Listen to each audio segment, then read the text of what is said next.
నేను నా కోసం ప్రిపేర్ చేసుకున్న పోహా ఇస్తే దాన్ని బ్రూటల్గా రిజెక్ట్ చేసి ఒక్క లవ్లీ స్మైల్ అయితే ఇచ్చేశారు.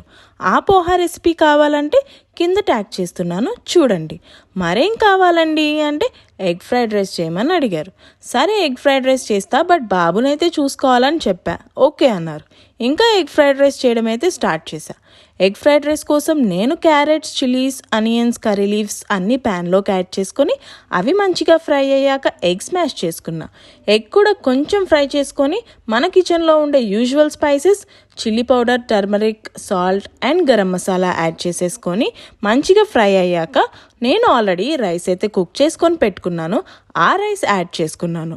అలా రైస్ యాడ్ చేసుకొని దానికి ఒక మంచి మిక్స్ ఇచ్చేసి ఫైనల్గా కొరియాండర్ తోటి అయితే గార్నిష్ చేసుకొని దానికి కూడా ఒక మంచి మిక్స్ ఇచ్చేసి సర్వింగ్ ప్లేట్లోకి అయితే సర్వ్ చేసుకున్నాను.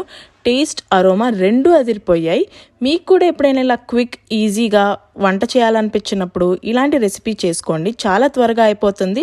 రెసిపీ ఎలా ఉంది, టేస్ట్ ఎలా ఉంది అనేది కింద కామెంట్స్లో చెప్పండి.